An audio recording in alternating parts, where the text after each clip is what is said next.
Compas, hace unos días creo que todos nos indignamos más allá de las palabras, viendo cómo, mientras el presidente sigue escondido, un vicepresidente abiertamente en campaña, un ministro de Finanzas completamente entregado a las élites y una ministra del Interior que perdió todo rastro de humanidad y de decencia, decidieron que era más importante pagar la deuda que atender la emergencia sanitaria. Y es que en efecto, el 23 de marzo el gobierno pagó 324 millones de dólares a los mercados financieros internacionales.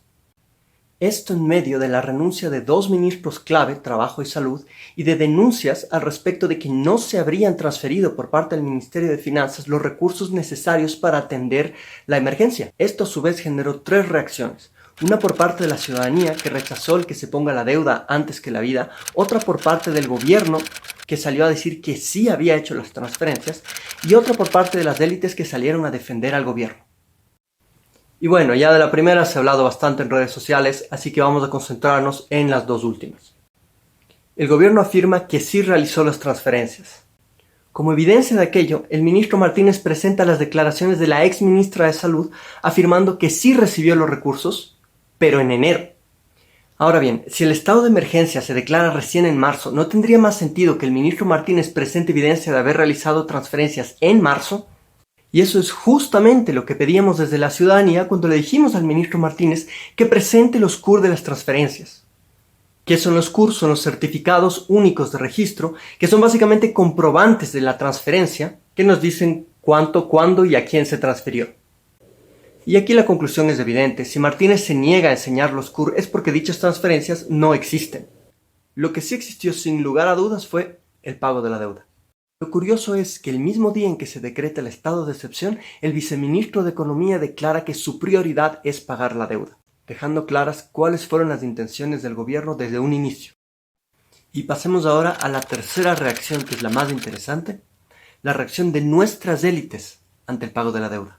2 días después de que Martínez decide pagar los bonos, las cámaras de la producción lanzan un comunicado respaldando las medidas del gobierno, destacando que fueron tomadas de manera oportuna y dejando en claro que mantenían su respaldo a la línea del gobierno.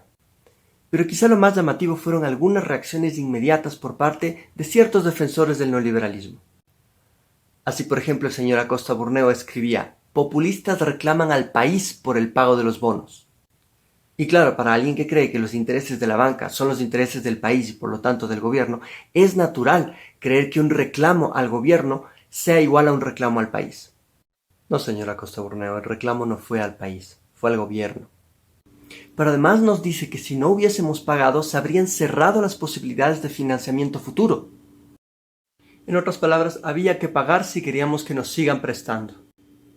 Este se lleva la medalla de plata como el peor argumento en defensa del pago de la deuda.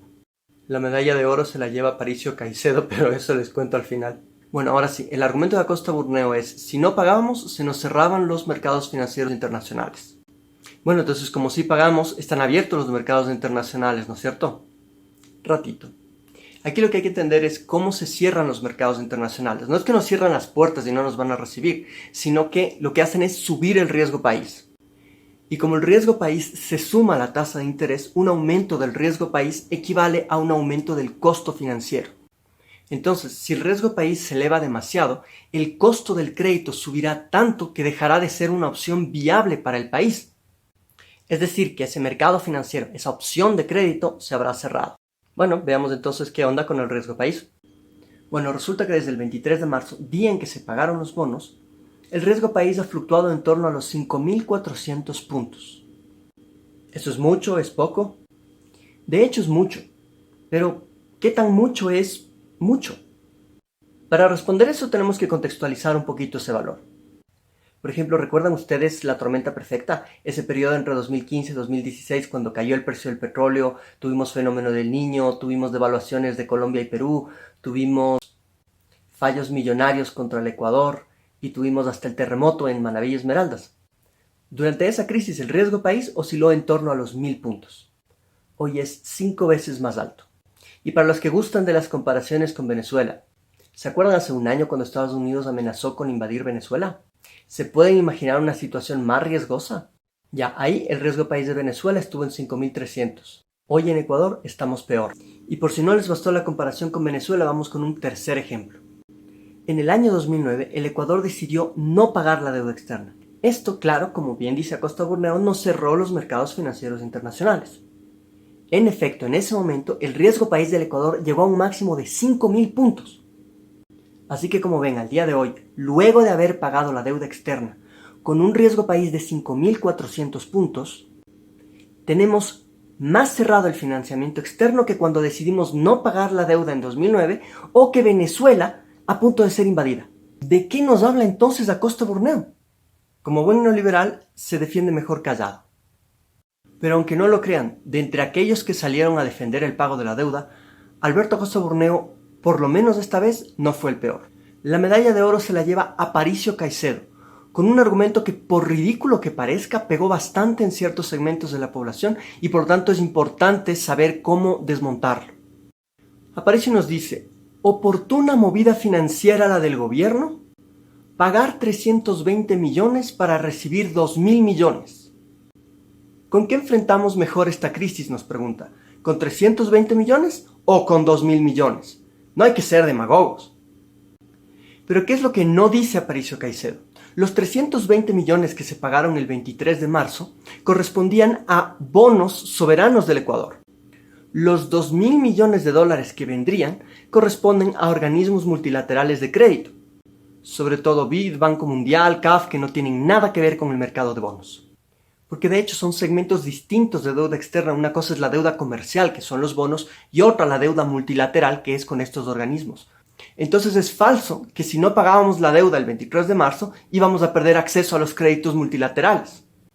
Lo que en realidad se afectaba era el mercado de bonos, que como vimos ya estaba cerrado por el elevado riesgo país. Así que el argumento de Aparicio Caicedo literalmente equivale a decir que hay que pagar la luz para que no te corten el teléfono. Pero esto no es ni de cerca lo más grave del argumento, sino que Aparicio parece no tener clara una noción fundamental en economía, que es que la utilidad de un bien depende de las circunstancias en las que se adquiere ese bien. No es lo mismo adquirir un paraguas cuando llueve que cuando hace sol. Cuando hace sol, un paraguas estorba. Cuando llueve, es la diferencia entre amanecer enfermo mañana o no. Exactamente lo mismo se puede decir de la utilidad de los recursos financieros. Los famosos 2.000 millones, que según Aparicio consiguió el ministro de Finanzas al haber pagado los 320 millones de deuda, llegarían no ahora, sino en el transcurso del año. Así que la pregunta no es la que plantea Aparicio: ¿cómo enfrentamos mejor la crisis? ¿Con 320 millones o con 2.000 millones? La verdadera pregunta es: ¿cómo hubiésemos enfrentado mejor la crisis? ¿Con 320 millones, usados oportuna y eficazmente para contener el virus en Guayaquil antes de que se expanda? ¿O con 2.000 millones que para cuando lleguen solamente servirán para comprar y repartir féretros y crematorios a lo largo y ancho de todo el Ecuador? Finalmente todo esto se reduce a un punto clave, y es preguntarnos de qué nos sirve tener dinero en el bolsillo una vez que ocurre una tragedia irreversible. Consultemos un ejemplo clásico. We have an understanding then, Mr. Murdoch.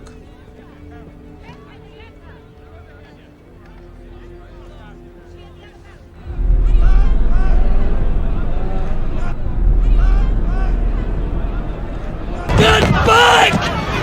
We had a deal, Dad. Back! Women and children! Your money can't save you any more than it could save me. Get back! Y enfatizo nuevamente en la utilidad del dinero cuando no se utilizó a tiempo. Y claro, estoy caricaturizando. Siempre se pueden comprar mascarillas, respiradores, tests para el coronavirus. Pero nunca será lo mismo invertir para prevenir que gastar para reducir lamentos. Ahora, ¿por qué les cuento todo esto? Porque extrapolando un poquito la misma lógica que hemos utilizado hasta aquí, podemos llegar a algunas conclusiones trascendentales en términos de política pública. Permítanme estirar un poquito más la analogía con el Titanic. Esa fue la última vez que el Titanic vio la luz del día. El capitán Smith está ahí con una alerta de iceberg en sus malditas manos y ordena más velocidad. Creyó que algo tan grande como para hundirlo sería visto a tiempo para esquivarlo. Pero era un barco muy grande con un timón muy pequeño. El día. Resumiendo así nomás, los accionistas del barco presionan al capitán para que vaya a toda velocidad. Querían sorprender al mundo llegando al puerto una noche antes y así convertir al barco más grande del mundo también en el más veloz. Y el lío técnico de fondo, el timón era muy pequeño y hacía que el barco se demore para curvar, por lo que no pudo evitar el iceberg, y bueno, el resto de la historia ya conoce. Y aquí la pregunta es, ¿cómo se habría podido evitar esa secuencia de errores que condujeron al naufragio?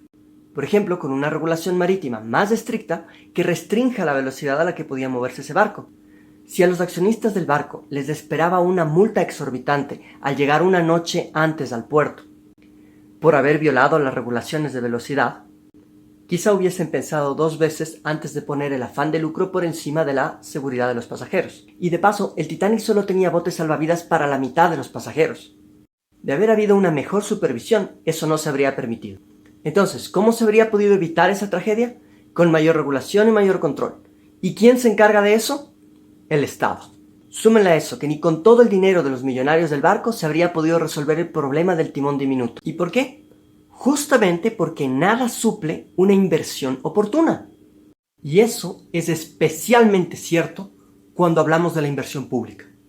En las últimas semanas se ha dicho con total cinismo que la razón por la cual hoy no tenemos recursos para enfrentar al COVID es porque Correa desarmó los fonditos neoliberales. El FEIREP, el Fondo de Estabilización Petrolera y el Fondo de Ahorro y Contingencias. Y que si no fuese por eso, nos dicen, hoy tendríamos decenas de miles de millones de dólares para enfrentar la emergencia. Lo que no nos dicen es que cuando se crearon esos fonditos, se estableció que la gran mayoría de sus recursos iban a ir para el pago de la deuda externa. Así que, si aún existiesen, ¿para qué habrían servido esos fonditos? Para cumplir con las prioridades del ministro Martínez, pagar la deuda externa. Pero otorguémosles el beneficio de la duda. Y supongamos que hoy tendríamos esos recursos para enfrentar la emergencia. ¿Que acaso tenemos la capacidad tecnológica de China para construir un hospital en 10 días? Preguntemos a Moreno cuántos hospitales ha construido en 3 años. Ya ilustramos el problema de privilegiar tener plata en el bolsillo en lugar de realizar inversiones con visión.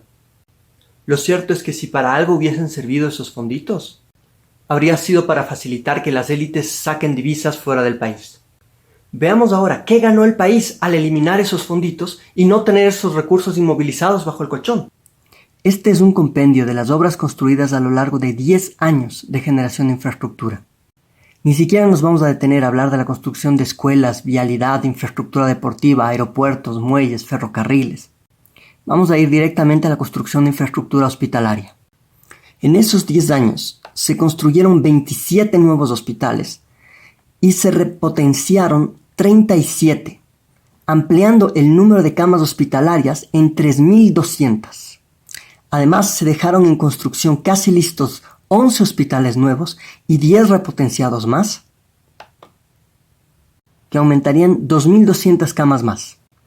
A esto se suman más de un centenar de nuevos centros de salud tipo A, tipo B, tipo C, en distintas provincias del país. Pensemos por un momento, ¿cómo estaríamos enfrentando hoy la pandemia si no fuese por toda esa inversión, por todos esos recursos dilapidados en la farra correísta? Si hoy mismo lo que más hace falta son camas de hospital, preguntemos, ¿cómo estaría hoy Guayaquil y el país en plena lucha contra el coronavirus, pero con 50 hospitales menos, con 3.000 camas de hospital menos? Si hubiésemos mantenido el rumbo correcto, hoy estaríamos en mucho mejores condiciones para enfrentar la emergencia. Y bueno, eso es todo por hoy. Si llegaron hasta este punto, estoy sorprendido. Y por favor déjenos sus comentarios si algo no estuvo claro, si con algo no estuvieron de acuerdo, o si quieren que profundicemos con alguna idea, o incluso si quieren sugerir un tema para un video futuro, escríbanos. Eso va a ser de mucha ayuda. Y por último, suscríbanse. La idea es ver si podemos fortalecer esta plataforma experimental lo más posible para profundizar la batalla contra la desinformación, que es tarea de todos. Y recuerden, cada vez que uno de ustedes se suscribe a este canal, en algún lado hay un banquero que se come mierda. Hola, anciana del Titanic. ¡Babosa!